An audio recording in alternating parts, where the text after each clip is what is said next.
Okay, next up, we move on. Still ahead of time, which is great.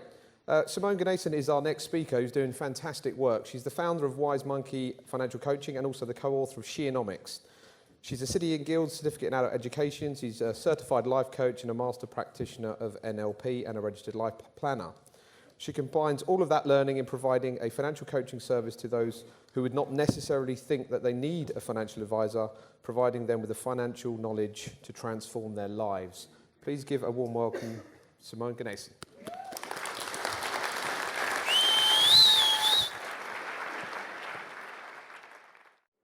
You know those times in your life when you have a sliding doors type moment? I hope you remember that film with Gwyneth Paltrow. Some of you might be too young. The most significant one of these happened for me in September 2001. I was working for a new firm of financial planners in London, having just returned from my grown-up, not quite midlife crisis gap year, mid-30s gap year. And there I was kind of profoundly doing something that was important to me to fulfill my dreams. I came back with a renewed vigor for life and a determination to make a meaningful contribution. And I'd spent some time trying to find a financial planning company that I would be proud to work for, which in those days wasn't that easy. And I found a company and joined them, but it was very evident from the moment I began that things had changed. As well as hiring me, they had also hired a new sales director who changed the ethos of the company, the client-centric, fee-based company that I'd fallen in love with, changed overnight. And I had a conversation at the time with my boss at the time who said, let's just face it, you're a salesperson. And for me, that was not my role or how I saw my role. And I didn't stay very long in that company. But I came away, it was actually a blessing because it gave me a reason to kind of come away and say, what do I actually want to do here? What impact do I want to make? What unique contribution can I make to the financial services world? And at the time, I became interested in two things. First of all, the fact that most people don't suit traditional financial advice. Most people have money worries that keep them awake at night. They have fears and insecurities that don't even necessarily relate to the truth of their financial situation. I'm sure you can all identify with clients who feel that. They have shame, deep shame, that leaves them feeling sick inside and paralyzed to take any action. These are the people I wanted to serve. People that don't necessarily need investments, pension, estate planning kind of support, but they still need help. They need help on the financial literacy side, and they need help on the behavioral side. The second thing I became interested in is this question: why don't we do what we know we need to do? If I wanted to help people change the financial results in their life and achieve financial freedom and success, I also needed to help them get out of their own way. So I wanted to adopt some principles that would help them change their habits and their behavior. Now, the final piece of the jigsaw for me came when somebody said the word coach. This was back in September 2001. It wasn't so widely known back then. And that, for me, it gave me an understanding that I could fuse together my two passions, personal development and personal finance, to form financial coaching. Now, and that's been my obsession over the last 18 years, and I want to share some of that with you today. Now, we in this room have a superpower. We've got the capacity to help people design the lives that they most profoundly want to live and align their finances to that. But we first have to help them get out of their own way.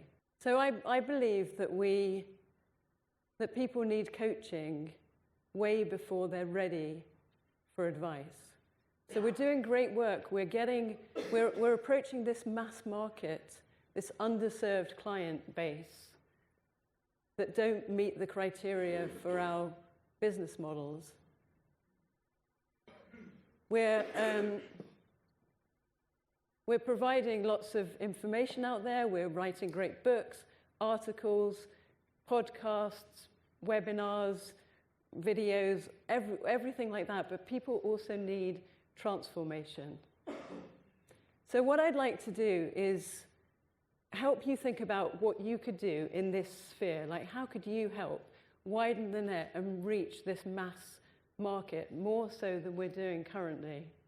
So let's think about that together, and then look at what the outcome would be, both for the clients that you reach and also you personally. Very much the stuff that Michelle's talking about, how it will soul nourish and nurture you, this kind of work, but we'll talk about that. But first of all, let's look at why. Why is this needed so much in the UK right now? So I'm noticing things changing in the last 18 months to 2 years in particular. So I've been on this journey for 18 years, but things are really starting to change. People are really coming on board with financial coaching, financial capability, financial well-being. We understand the impact of mental well-being and how that affects our physical health. And now we're really starting to understand the financial well-being piece, how that impacts our mental well-being and our physical well-being.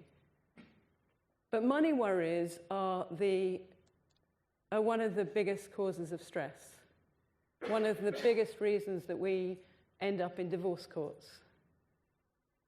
People have fear and shame, and it's shrouded in secrecy. People don't talk about their relationship to money. They don't talk about where they are in relation to money.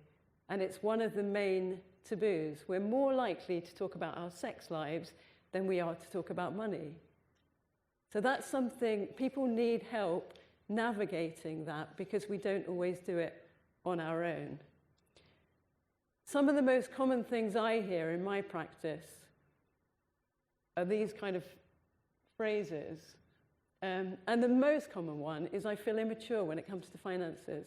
So I work with people who are, men and women who are successful on the outside. They're oozing confidence, maturity. To the outside world, they look like they've nailed it. They've nailed relationships, they've nailed their physical health. But on the inside, they're sharing stuff with me that they've never shared with anyone. They have fears and insecurities. They've got unopened posts sometimes. They've got debt that they've never shared that information with their partner. So we need to unlock some of that with people, because otherwise they're feeling isolated and alone. Now, in the last couple of decades, we know, we really understand how, as humans, we are hardwired to be irrational when it comes to money. We make emotional decisions. And of course, the worries and anxieties and all that is part of the picture. So when I work with a client, I often look at the obstacle. So my analogy is like an iceberg. We're looking at the tip of the iceberg often. So when you've got your clients who, like David talked about, they're working really hard, but their family life is poor. And you're telling them, you're showing them through cash flow modeling, they can absolutely take their foot off the accelerator. They can go down to 3 days a week. It won't impact their financial plans, but they're not taking action. With the types of clients I'm seeing, with the types of clients I was going to, that I see, it might be that they've got debt that they haven't been able to deal with. You know, perhaps they've remortgaged the house once before, or sold a property to pay down debt, and then 3 years later they're back into debt again. So that's the tip of the iceberg. That's the top. That's what we're seeing. And often people have that stuff covered up. They're not sharing that with others. Now, we can work at 2 levels below the iceberg. The first one are our habits and behaviors. So we can absolutely help our clients in that area. We can help them create new strategies, create plans. We can help them navigate that relationship and rehearse new strategies, identify their triggers, identify their habits. We can do that. But if we get below that level, to the deeper level, so people's memories, experiences, their relationship with money, how that's formed, most of it's formed in our early life by observation. We don't get taught this stuff. So we learn by observation mostly. So this is the area where we can get deeper with our clients and make more. If we can get here, we can create mindset shifts and we can create a more significant change, a lasting change for our clients. So let's illustrate this with a couple of examples. Let me tell you about Leon. So Leon was in his mid-30s when he came to see me. He was successful in his career. He was doing well financially. He was living a few hundred miles away from his friends and family to get the job that he was working in London. And he came to see me because he'd been in debt all of his adult life. And he was earning well. He had easily had the affordability to pay it down very quickly, but he wasn't taking the action. And people need help taking that action, right? We can't always do this stuff on our own. So we worked together for a few months. We looked at his habits and behaviors. We looked at his triggers. We looked at the fact that when he used to go back to see his friends and family, because he had a good job, he kind of splashed the cash and was the first to buy the round of drinks and would take people out to dinner. And he kind of gave this image of being successful, and that was important to him. But then he recognized how that was hindering him. And we created and rehearsed new strategies. He created new spending rules and practices and money management techniques and all of that. And it all was going great until he received a phone call from so he was engaged. And did I say that? He was engaged. And the reason why, one of the reasons, the catalyst for coming to see me was that he felt, I've got to grow up. I've got to take responsibility. I want to start a family at some point. I've got to take responsibility for my life. So he had a phone call from his fiancée. Now, as well as the plans to pay down debt and build up savings, he'd also been paying £1,000 a month towards saving for the wedding. And she had been saving £1,000 a month towards the honeymoon. But she phoned him on this day and said, I've got some bad news. I've been made redundant. So I'm not going to be able to fund the honeymoon pot anymore. Could you take it over? Could you perhaps put it on your credit card? Now, he had made a promise to me, and more importantly, of course, to himself, that he wouldn't take on any further credit. So he picked up the phone to me and said, help. And I'd been coaching him to talk to her about the truth of his financial situation right from the outset, but I said, this is now the time. So he asked if they could both come and see me a couple of weeks later, and meanwhile, he would tell her. So he would come clean and tell her that he's been in debt and he's been paying it off. And the doorbell rings 2 weeks later, and I can see instantly from their demeanor that there's huge animosity between them. And it turned out that he had just told her in the car journey on the way to my office. So I put the kettle on, came back in, and we looked at I helped navigate this conversation between them, because lots of couples need help navigating that conversation. He was exuding confidence whenever I'd met him before. This time he could barely look up. He couldn't look at me or her. I had to talk for him and explain the progress that he'd made and how well he'd done, because he was really on track and very close to paying off the debt at this point. So I had to communicate that on his behalf, and I helped them navigate what could have been a complex conversation. And she came out with strategies for their future plans together in a way that he could never have had the confidence to do without her support and without her on her side. People carry this stuff on their own. But that conversation then enabled that session. We also looked at their relationship to money. I used the money habitude cards, Sybil Solomon's resource from the States. If you haven't tried using them, I would recommend them, to look at where their dominant habits and attitudes lie. We looked at, but each of them, we looked at where the, in preparation for their lives, their future financial lives together, we looked at where things could get in the way, but also how they could work well together. And that hopefully then navigates the relationship thereafter about how they talk about money. Now this is, in that one conversation, we've led the way to how they can communicate about money in the future. We can make an impact very quickly with this kind of work. The next story I wanted to share is my own. I just realized I'm dying. That's it. My own story. So when I was growing up, my dad was a jeweler. He was really talented. People loved his work. He got huge confirmation of how good he was. He never made, every design was unique. He never made the same piece of jewelry twice. But I realized when I first began financial coaching and I had built a successful career, I had a huge number of clients coming through, but I wasn't making enough money.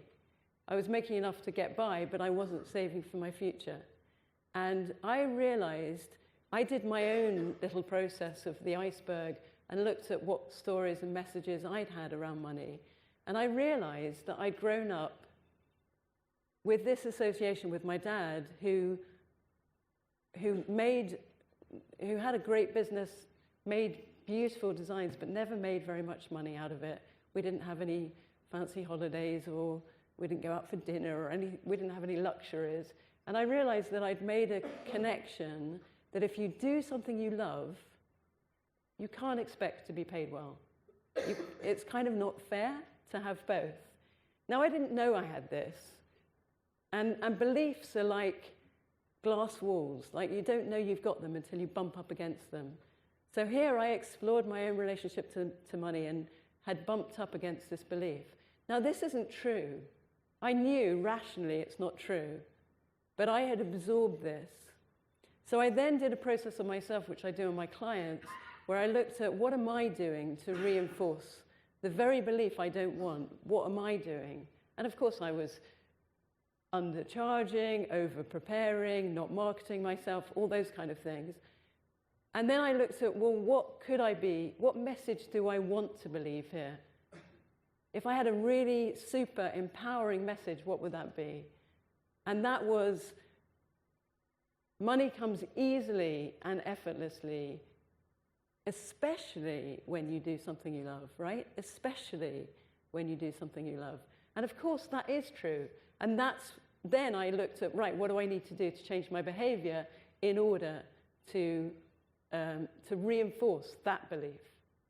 So then I looked at my pricing structure, I looked at my marketing, all those kind of things, agreements with clients, stop over preparing, all those kind of things.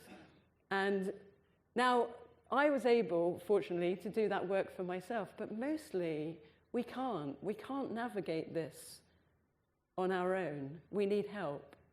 And that's the kind of support that we can offer to especially the mass market, people that aren't yet financially successful, that haven't adopted the savings habits that we know are important. They're still in the cycle of getting themselves out of debt, not building up that backup reserve. They're nowhere near ready for advice yet. This is the area where we can help. Now, if you're intrigued by this, let's think about different ways we could do this. So the first idea, well, we can choose one of these kind of options: integrate, delegate, or collaborate. So let's think about integrate. So we could, many of you are already doing this. Many of you are already bringing financial coaching into your practices. Now, if you don't already, you could be thinking about having a team member that does financial coaching for clients. So you widen your net, you reach out to more people, not just those that have the money to invest. These people will become clients for life if they've worked with you at this level right from the outset. As your clients grow older, we've got to attract their kids and their grandkids to enable your client base to stay the same. So we need to offer something different to that audience, to that client bank. So we could integrate this into our work. Now, it could be that you do this yourself, or you bring a team member in to do this. This bit could be unregulated. I operate in an unregulated environment. I don't give advice. I don't give opinions. It's about helping people find their own solutions and the training side of it. Now, if we want to integrate this, let's think about the role and let's think about the skills needed. So I think of the role of a financial coach in 3 domains. You're in the middle of these 3: advisor, mentor, and coach. Now, the advisor we know very well, although in an unregulated environment, the advice will be more about money management strategies than it will be about financial products. The mentor coach, let's talk about let's distinguish those 2 from each other. So the mentor, in this capacity, you're guiding, facilitating, you're helping people understand how their behaviors impact on the decision making. This is the bit where you're explaining things to them. You're teaching them the difference between pensions and ISAs. You're helping them understand the financial landscape. You're modeling different scenarios. You're helping them test out different assumptions. That's what we're doing in a mentor role. But the coach role, pure coaching, you have your financial expertise, yes, but you are no longer the expert in the room. Your client is. So your client is the expert in the room because they are the expert of their own lives. You're collaborating with them. You're asking them powerful questions that help them gain insight and understanding that they never previously have thought about. So with someone like Leon, what we also looked at was when we went deeper beneath the iceberg, we looked at what else had he learned? What had he learned about money as he was growing up? What were the beliefs that he formed?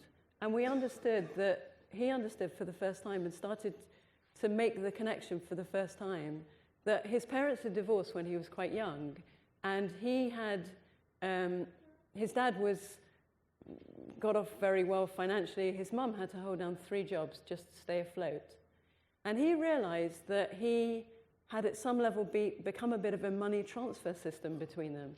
So even though he didn't want to necessarily see his dad every week, he had to, because his mum wouldn't receive any maintenance if he didn't go. So another exercise we did with him was I asked the question, if money came to tea, if you were to personify money and imagine it came to tea, what would it look like? How would it dress? How would it behave? How long would you like it to stay? You know, how comfortable are you in its presence? And he came up with all these characteristics like greed and selfishness and the kind of character that has no time for you. They're just rushing off to go somewhere else. They just want to get it over and done with. And in that through those discussions, it became apparent that he realized that he was pushing money away because he didn't want to be the kind of person, if he accumulated wealth, he would be that person who was greedy, selfish, all those characteristics that he hated. So at some level, and it's unconscious, we don't know this stuff, we have to bring it to our conscious awareness through questions. At some level, he had pushed money away. So these are the kinds of things that we could do in a coaching environment. That listening, deep listening, so that you can really help people uncover what's profoundly important and what their connections. So this helps us help clients set really profound goals, what's truly profoundly important to them, but also the obstacles. Now here, this is a spectrum of coaching skills. And when you're doing coaching, you're mostly operating halfway up, the bit that's bold. You're asking questions, you're paraphrasing. Your clients of mine say that they feel that they've heard their thoughts for the first time. So it gives people a chance, holding silence when you ask a thought-provoking question. It gives people the chance to think, to hear what they're thinking, because we don't do this stuff on our own. Unless somebody probes us with a challenging question, we don't do that thinking on our own. We don't. So here, you are not solving their problems. You're not explaining things to them. You are drawing stuff out of them and helping them make their own connections and helping them, inspiring them to take action. But they are coming up with the solutions. The other option, if you don't want to do this yourself, is delegate it. So I've trained about 90 people so far to do financial coaching, and most of them are operating in setting up their own businesses in an unregulated environment. Now you could connect with them. I'm already getting people that are connecting with financial planners, and it's a beautiful relationship because they work with the clients that you don't want to work with, and when the clients are ready, they pass them on to you. That's a beautiful relationship to form. So that's something that, if you're interested, please talk to me afterward. I'm around all day. Come and have a chat with me. But I could put you in touch with people that you could connect with. They could work. You don't even have to be geographically linked because they can work on Zoom. We don't necessarily need to. They don't need to be in your office. They don't need to be your employee. It could be on a referral basis. So there might be different ways that we could do this. We could work together. Together we can do so much more. And then finally, collaborate. So there's lots of initiatives happening. The PFS, there are ways of getting out there and doing talks in schools. There's voluntary opportunities. We could work within that. There's Chris Budd's new movement, the Financial Wellbeing Initiative, which I imagine many of you are probably part of. We can collaborate together and we can do stuff together. We can share resources. I'm sharing all my resources with everyone I've trained. These things are widely available. We can share our resources and use these techniques and skills together. We can go out there and teach in schools and universities. We can go out there and do work with employers, but don't just limit it to employers, because you're not getting the hard-to-reach people. You're not getting the self-employed people that haven't got any money being funded by their employer into their pension. They're having to do it all on their own. And we know how significantly people are underfunding pensions at the best of times. There's people that need this support that's wider. And we're not talking pro bono here. We can charge fees. One of the most interesting pieces of work I did recently, I was hired by a charity. So this is paid work. I was hired by a charity that was a combination of 3 charities, actually, for dancers, performers, and actors that were out of work and struggling financially. And I did a half-day workshop with them, and we looked at both the practical side of stuff and the emotional side. So we started on the emotional. We started with their relationship to money. We looked at the messages they had around money. They shared insights and understanding and stories that they hadn't shared with their partners. They gained insight. They understood how they were getting in their own way, how they were blocking their own success, how they had this kind of salary ceiling without realizing it, that they were never able to earn more than what they'd earned when they were employed. There are these kind of ceiling blocks that we can uncover. It was beautiful to witness this kind of transformation before my very eyes in that room, and these exciting conversations on a topic that people never talk about.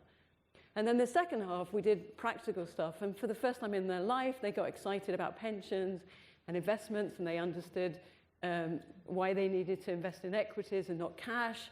They got interested in compound interest, and they understood about the impact of debt and compound interest on debt. It was really exciting to observe. Now, these are the people that are, this is the mass market that we're talking about, that don't necessarily meet the criteria of having worked for an employer. They're the people that most need our help. So this work is beautiful. I mean, it's really, I actually got quite emotional when Michelle was talking, because I love my work. I love, it's soul nourishing. Every day I'm having beautiful meetings with clients, and you can see people transforming their lives. They're reaching goals that they never felt able to achieve before. Leon now is married, they bought their first house, and they are planning for a family. And now imagine how they're going to raise their children with that awareness of their relationship to money. The impact, they know the impact that it's had on their life. The ripple effect is incredible. It's not just the people that we reach, but it's the lives they touch, it's the work they do.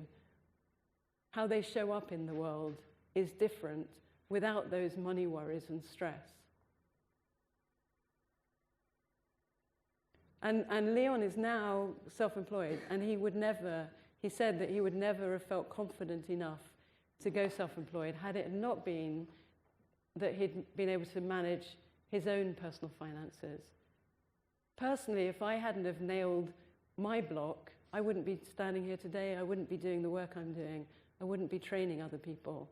I could have just given up and thought, it's not earning enough, let's just go back and get a proper job. So this work is transformational, we can transform lives. So my question to you is, what could you do here to reach this mass market? We do great work. We love, we applaud clients that have already accumulated wealth in their life, that have adopted good financial habits, that are saving, investing. But what about everybody else? Together we can transform more lives. Thank you.